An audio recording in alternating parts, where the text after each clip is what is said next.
Hello everyone, and welcome to my Young and the Restless official 24 channel. Sally confronts Kane, and Victor catches Jack and Nikki in a compromising position. Sally shows up at the Kane train wanting to bandy Billy. Kane tells her they both care about him, that's why he offered him Chancellor. They dispute about whether people can change.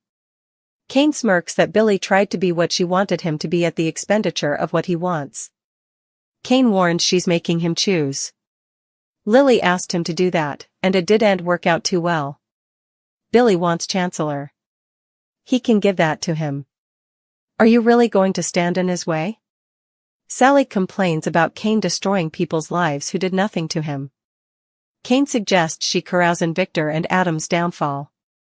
Sally rejects this energy. She doesn't like Kane exploiting Billy's emotions, however, there are aspects that will blow up in his face if he leaves Ab calm. They get to bickering about how Jill will reply. Sally tells Kane if he really watched about Billy he'd rescind his offer. Kane prodigies if she thinks Ab calm will fold if Billy leaves. She denies it. Kane is trying to help. Sally warns if Billy takes the offer, it'll hurt him further than Ashby can imagine. At the Abbott house, Billy tells Jack that Kane offered him Chancellor and groans. He needles Billy for jumping back on his old preoccupation. Nikki must be devastated. Billy claims he's not taking advantage of anyone, but Jack disagrees. Billy insists he didn't wangle the offer or put Kane up to this. Jack complains about him jumping on Ashby's surge of destruction. Billy argues he hasn't accepted Kane's offer. Jack knows he will. He wants what he wants and everyone differently be damned. Billy declares he'd be saving Chancellor if he took it from Nikki. The AI would ruin it, so he'd also be guarding Catherine's heritage. Jack is skeptical that Billy's this noble. Billy rants about Jack assuming the worst of him, constantly. Jack suppositions Sally wasn't happy about his and Billy confirms it. Jack sees that if he admired Sally, he'd have formerly turned Kane down. They keep fighting about Billy hurting Nikki and what Jill would suppose. Jack thinks his family is still surcharging from Jill's treason. Why is he letting Kane pull the hairpiece out from under Nikki? Billy says Kane thinks he should be in charge of Chancellor. Jack urges him to concentrate on what's right. Not for anyone differently. For you. Jack Billy. Defying PHYLISS. At Crimson Lights, PHYLISS gives Esther a big tip. She thinks the redhead must have a new man in her life.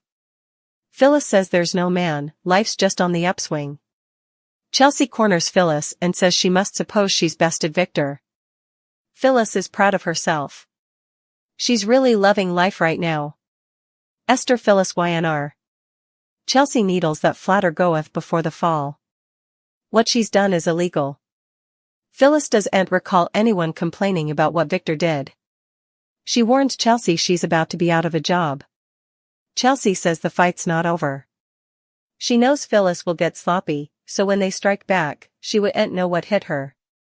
They keep mooting if it's over and if the Newmans have lost and also argue over who needs to wake up. Chelsea mentions Summer, and PHYLISS insists she'll be fine. Daniel appears as Chelsea tells her that she only achieved this because she prevaricated and cheated. Her pride and arrogance will be her downfall. PHYLISS Chelsea. Daniel confronts his mama. What happened to her helping Jack and getting Marchetti for Summer? PHYLISS wants him to back off and also be happy for her. He points out she's destroying a family business, presumably immorally. PHYLISS smothers that Victor went after Kane and broke his pledge to her. She deserves this. Daniel warns her Summer knows about this because Nick told her. PHYLISS argues, this is business. If Daniel and his family see and understand that after all she's been through, they easily do'nt love her and believe in her. She storms out as Tessa arrives. PHYLISS Daniel YNR. What are we? Sitting on the yard, Daniel tells Tessa he doesn't want to bandy his mama, but of course, they do. Daniel rants that every time he sees PHYLISS she's done commodity further ridiculous. Tessa refers to them as musketeers, and he asks if that's all they are. Tessa Daniel YNR. Daniel backtracks, not wanting to press Tessa. They agree this was unanticipated and that commodity is passing between them. Tessa doesn't want to ignore it. Neither does Daniel. They kiss. Tessa-Daniel kiss. Kane puts Phyllis in her place. Phyllis returns to the Kane train, complaining about Chelsea, and that her son is siding with the Newmans against her. Kane's sorry, he knows how it feels. Ashby warns effects are presumably going to get worse. Phyllis asks when they get it. When do we go? Backtracking, Phyllis asks why Sally was there. Does this have commodity to do with him feeling bad for Billy? Kane, what have you done? Kane admits he offered him Chancellor. Phyllis is affrighted. Kane thinks it's the right move. Phyllis points out he's openly defying Jill. Phyllis Kane YNR. Kane thinks Jill will see the wisdom of what he's doing. Phyllis warns, "Don't hold your breath." Kane complains about Jill giving the company to Victor. Phyllis is sure he'll remorse handing it to Billy. Ashby informs her it's not her concern. This is his decision. Billy makes his case. At home, Billy asks Sally to go get commodity to eat, but she has a lot of work to do. She asks if she'll be working alone. Is he taking Kane up on his offer or not? They go over it being a gut punch when Jill vended to Victor. Sally understands why Kane's offer is so tempting to Billy.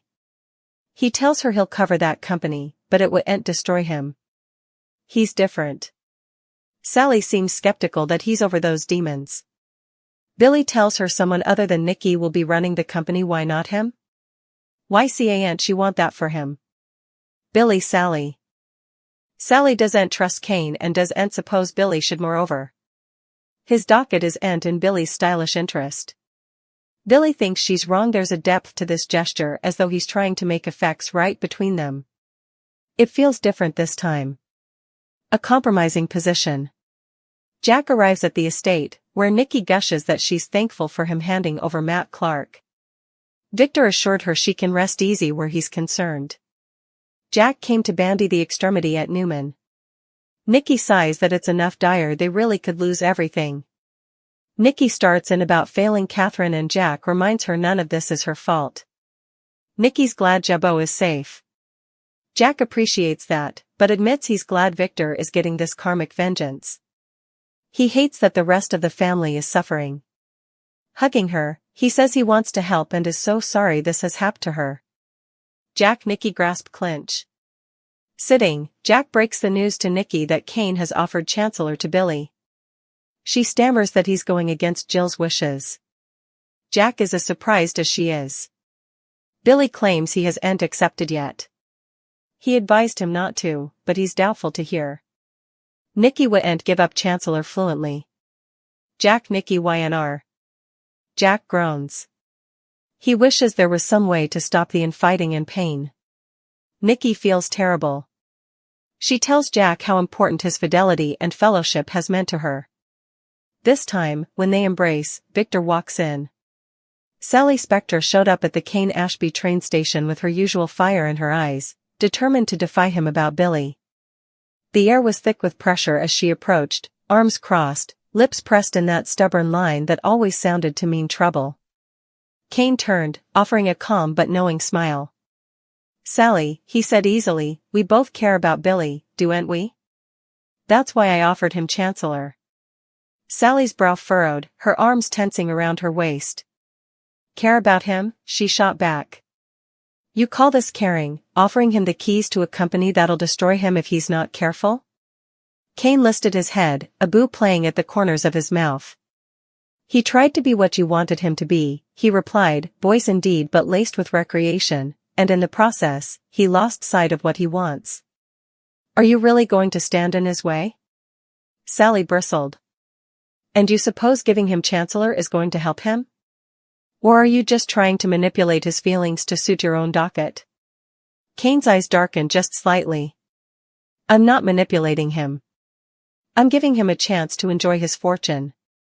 Lily asked me to make a choice once before it didn't work out so well. Billy wants Chancellor. I can give it to him. That's all it is." He stepped closer, lowering his voice with a admixture of challenge and reassurance. However, Sally, you'll stop trying to stop him, if you really watch about him. Sally's eyes flashed, a storm of frustration and fear behind them. You're destroying lives, Kane. People who have done nothing to your being contributory damage for your little vendetta. You want me to carouse in Victor and Adam's downfall? That's not who I am. Kane leaned back slightly, unbothered. You could, if you wanted to. Sally shook her head sprucely. No. I don't like this energy. I don't like the way you're exploiting Billy's emotions. However, there are consequences you haven't indeed considered, and they're going to blow up in his face if he leaves up calm. Kane arched a brow, easily entertained by her passion. And what about Jill? How's she going to reply when her precious company starts bending under Billy's leadership? Sally's jaw tightened. However, you'd rescind the offer, she said, if you really watched about Billy. Kane's brow softened into commodity, nearly reflective. Do you really suppose Abcom would collapse if Billy left? No, Sally. I'm trying to help him, not hurt him. But trust me, if he takes this, he'll be stronger than he's ever been. Sally's lips pressed into a thin line, a blend of solicitude and frustration apparent. Stronger? Or more broken than you can imagine? Meanwhile, at the Abbott house, Billy was pacing nervously while Jack eyed him from across the room, an admixture of vexation and concern etched across his face. So Kane offered you Chancellor? Jack asked, voice trickling with exasperation. Billy moaned, running a hand through his hair. Yeah, and I didn't ask for it, Jack. Jack shook his head, moving closer. You always jump on whatever surge Kane's timber. Nikki must be devastated. Billy gestured him off. I'm not taking advantage of anyone. Jack scarfed. Right, you just let Kane hand you a commercial conglomerate while everyone differently suffers. That's noble of you, huh? Billy's eyes flashed, protective. I didn't wangle the offer. I didn't tell Kane to do this. Jack stepped closer, voice rising. You haven't accepted yet, but you will. You want what you want, and everyone differently be damned. Billy's expression hardened. However, I'd be saving it from being destroyed by AI, if I take Chancellor. I'd be guarding Catherine's heritage. Jack narrowed his eyes, undecided. And you suppose this is noble, huh? Or just accessible?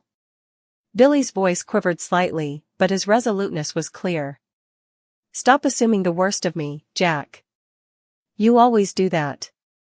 Jack exhaled sprucely, running a hand down his face. And if Sally was around, I go she'd agree with me. Billy's expression shifted, attesting Jack's dubitation. Jack's voice lowered, loaded with frustration. However, you'd have turned Kane down formerly, if you admired her. Billy shot back, I'm not going to let her sweat control me.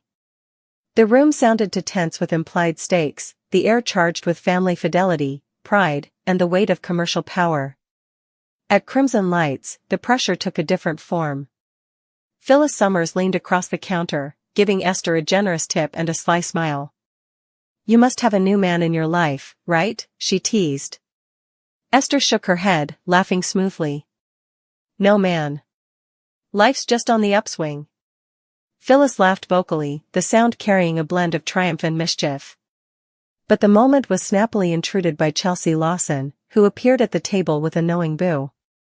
You really suppose you've bested Victor? She challenged, crossing her arms.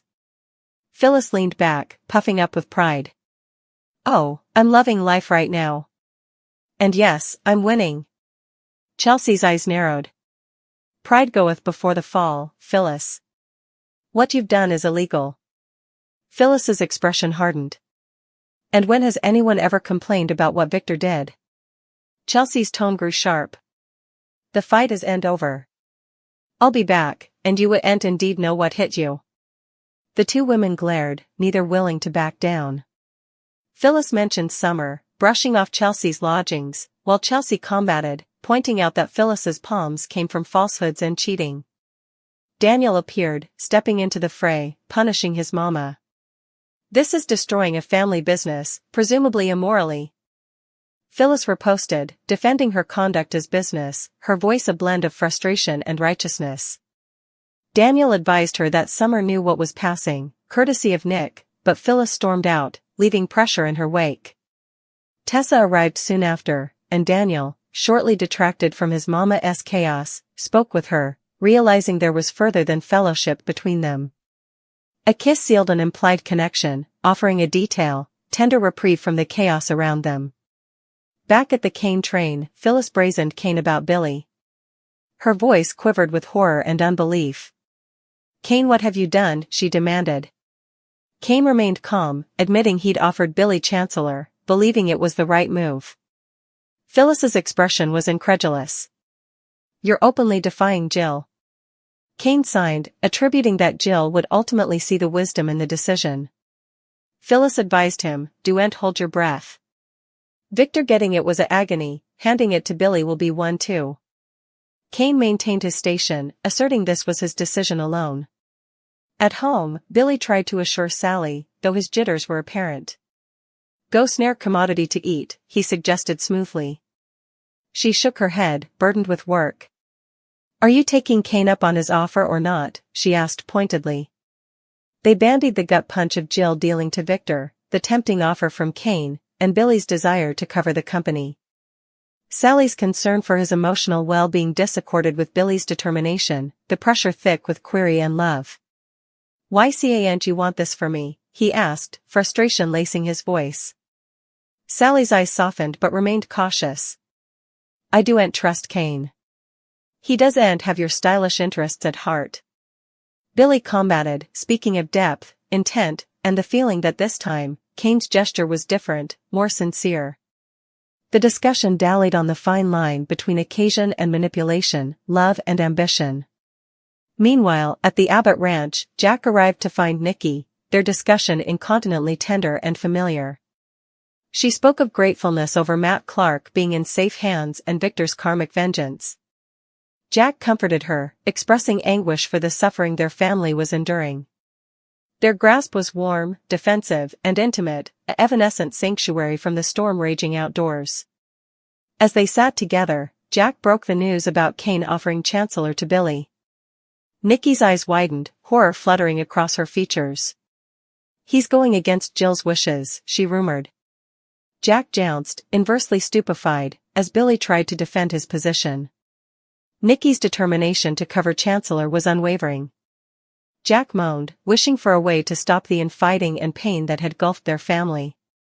The moment was tender, heavy with history, fidelity, and the shadow of Victor's brewing presence. And also, as Jack and Nikki participated a quiet, comforting moment, the unanticipated happed, Victor walked by. The air thickened incontinently, charged with the electric pressure of the Newman primogenitor witnessing Jack and Nikki in a vulnerable, intimate grasp.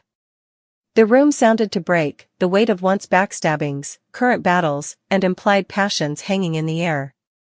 Nikki strengthened, caught off guard, and Jack's eyes widened in surprise, his defensive instincts remonstrating in. Victor's aspect swept over them, undecipherable, but heavy with recrimination. In that single moment, the lives of those present teetered on the edge of reproach, fidelity, and the implicit fallout of alliances long allowed. Secure. The stage was set for chaos, for battle, and for opinions that could alter the course of not just careers, but hearts. The collision of ambition, love, fidelity, and treason was about to enkindle in a way Genoa City would no way forget. Victor's eyes narrowed as he took in the scene before him, Jack and Nikki locked in a moment of vulnerability that, in any other environment, would have sounded innocent, assuring indeed. But Victor's instincts, honed over decades of business wars, knew better. This was a megacity of alliances, backstabbings, and appearances, and nothing was ever simple. Nikki's cheeks flushed as she pulled slightly down, a subtle shift that spoke volumes. Jack's hand floated, doubtful whether to retreat or remain, the pressure between fidelity to Victor and his own defensive instincts curling like a spring. "Victor," Nikki started, voice wavering but strong. "We were ent." Victor cut her off with a single raised hand, his aspect sharp and unvarying. "I don't need explanations," he said, voice low but deadly. "But I do need honesty. And I need to know where all of you stand before this spirals further.